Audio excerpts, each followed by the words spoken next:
All right. Hello, everyone. Hi. Thank you, PK, and rest of the team for this opportunity. So I don't really have any financial disclosures. I'm not going to go over the nitty-gritty of it, but essentially CLTI carries high mortality and high amputation rate, and timely revascularization is class 1 indication and reduces the mortality and amputation in patients with CLI.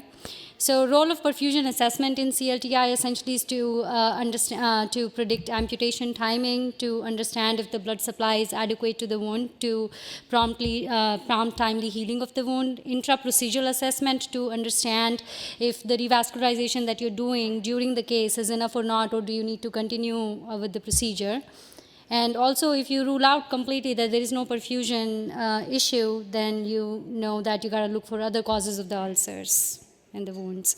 So the most readily available non-invasive techniques we have is ABI, TBIs, your pulse volume recording, segmental pressures, systolic angle pressures, and toe pressures.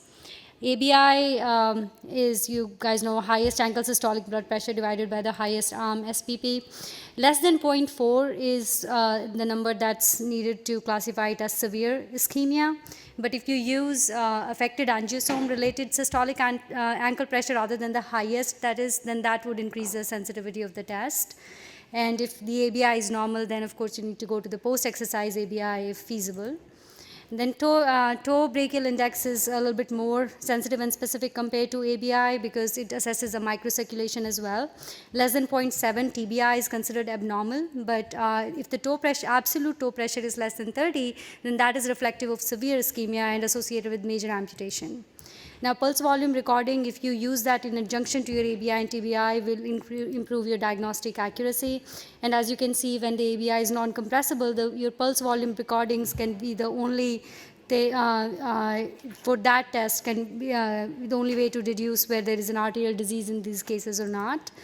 And as you can see on this side, you have the normal pulse volume recordings on the right side and the abnormal blunted waveforms on the left side. Okay, so what's the problem with ABI and TBI in patients with CLI is that this analysis of the IMPACT DEEP trial, it showed us that even patients who have been classified as CLI and have at least multivessel disease, they still have at least 29 to 30% of the patients have normal ABI. Okay, 60% of the patients who met the toe pressure criteria for CLI, out of those, 29% patients had normal ABI in this study. Okay. Similarly, with the ankle pressure, even though it's considered as diagnostic, less than 70 for PAD, and for Rutherford class 5 or 6, or less than 50 for Rutherford class 4, that is also non-diagnostic in multiple patients with multivessel disease. And same thing with the toe pressure, even though we use it so commonly, it is also not very diagnostic. I mean, if it's abnormal, it's helpful, but if these tests are normal, then you got, and if your clinical suspicion is still high, then you got to keep looking into it. So instead of using absolute ABI and TBI numbers, if you actually look at the change in the ABI, in this study they defined that if they change in more than 0.23 pre and post revascularization, or increase in the TBI more than 0.21 post revascularization, that is associated with wound healing and reduce major adverse limb events. So essentially, so far, we know that there is no solid evidence that these ABI and TBIs are sensitive and specific enough to use as perfusion tools to predict wound healing. And like we showed earlier, the 30% of the patients with angiographically documented CLI, ABI is normal or non-compressible.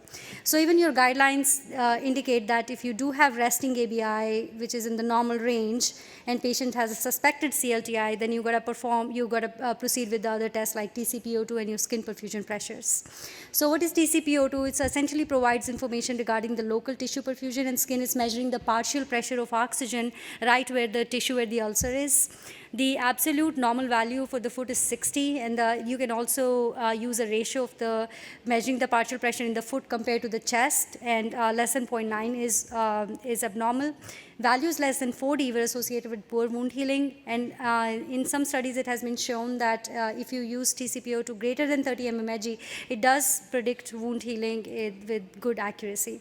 Now it has its own limitations. Since you're using the probe where the ulcer is, there can be local edema, local skin inflammation, depending on the skin temperature, it can give you inaccurate values, so you have to keep that in mind.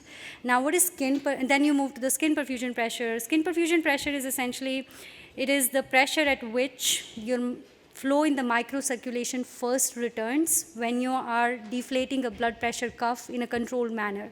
So essentially you have a laser Doppler probe attached to the area of interest, and then you have a pressure cuff over it, like such as a toe in this picture, and then you have a blood pressure cuff over the laser probe in this picture there, and then you inflate the cuff and start deflating it in a controlled manner, and the first time when you see that the circulation returns, that is your skin perfusion pressure. And good thing about it is, like, unlike TCPO2, it is not affected by edema, anemia, calluses, or wound location. Okay. So in this study in 2019, they did show that SPP was a little bit more sensitive to predict wound healing compared to TCPO2, and more than 30 mmHg alone was successfully predicted wound outcome in 87% of cohort. In another large meta-analysis, the pooled sensitivity of skin perfusion pressure for wound healing was 76%, and specificity was 82%, which is pretty good. So now, once you know that you have CLTI, you know that your perfusion is not accurate. Now, to plan revascularization, you got to know about some anatomy. So anatomic modalities that you have at your disposal is ultrasound, which is a pretty good modality.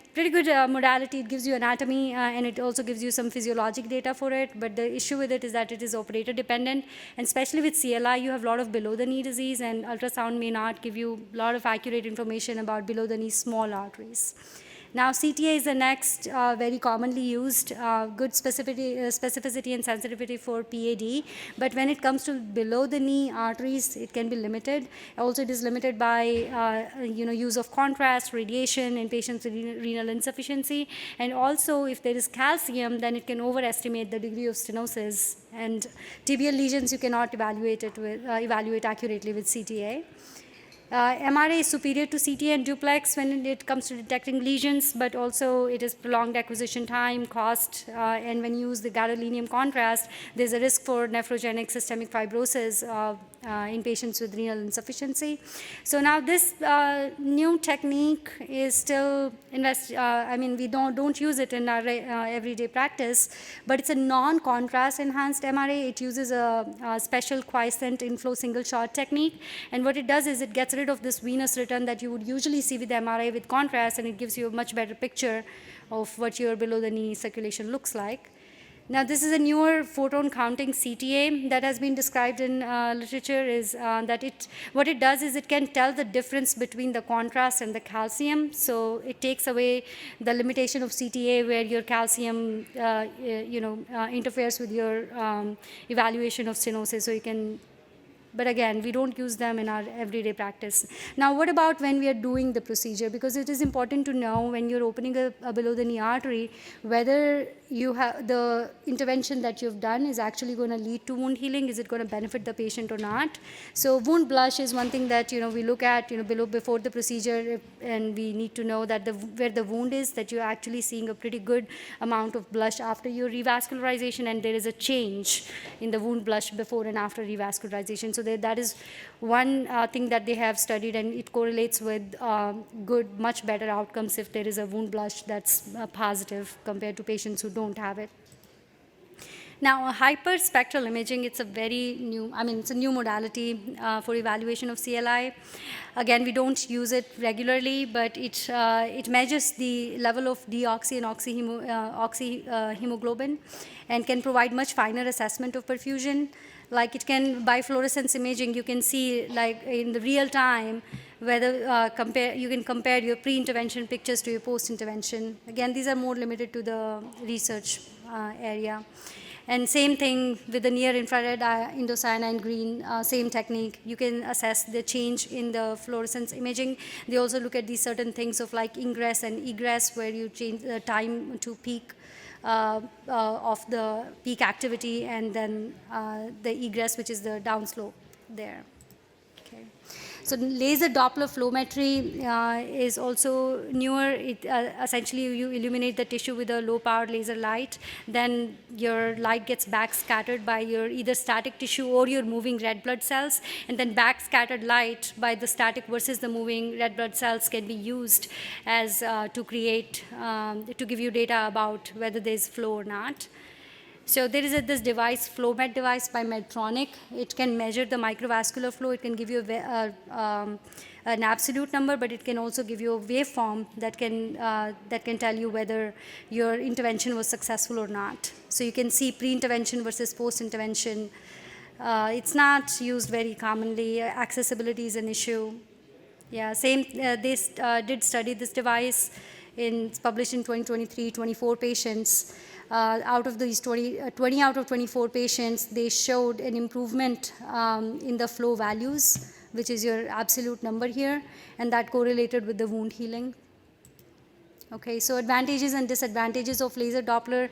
Advantages that it gives you a very real-time assessment of what's happening to the tissue perfusion during the intervention. It is sensitive to very small changes in microvasculature. It can be used non-invasively, but disadvantage is that it's a very small sample that you're assessing at a time, and the site-to-site variation is where you're attaching your probe depends on that.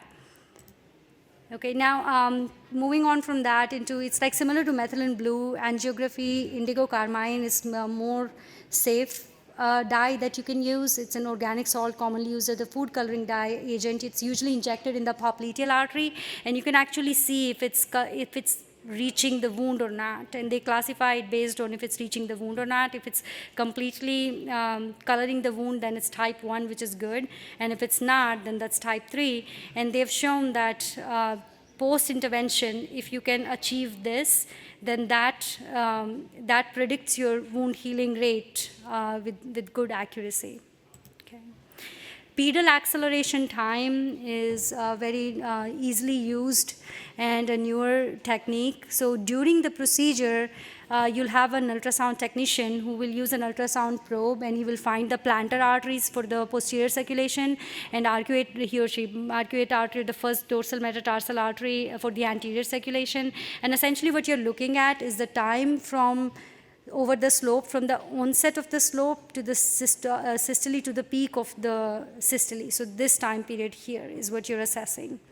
So the number that's cut off is given as 180 millisecond, but also we say that it has been shown that if there is an improvement in pedal acceleration time for class, just 1 or 2 classes, that is associated with limb salvage. So another tool to assess if the intervention that you're doing, if it's going to help the patient. Now, this is a very new, it's not as commonly used. This is an implantable device. It's a biocompatible hydrogel sensor. It's like 5 mm. It's injected with a needle into the tissue, and they stay there. These sensors, they're going to stay there permanently. And then you can use a light on the top of the sensor, and based on the partial pressure of the oxygen level around in the tissue, not in the blood vessel, in the tissue. Based on that, it can create an image based on fluorescence chemistry. So that's something that's been studied, and it's useful for that. So essentially, the take-home points is that real-time assessment of perfusion intraoperatively to assess the adequacy of revascularization is an unmet need at this time. ABIs are not reliable for CLTI. If they are abnormal, it's helpful, but if it's normal, then you can't take that as face value. TBI and toe pressures are better than ABI when it comes to the microvasculature. And if all of these things are normal, then you gotta move to TCPO2 or skin perfusion pressure to assess tissue oxygenation.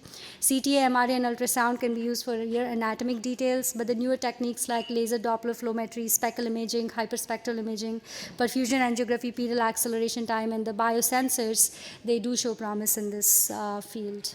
Thank you.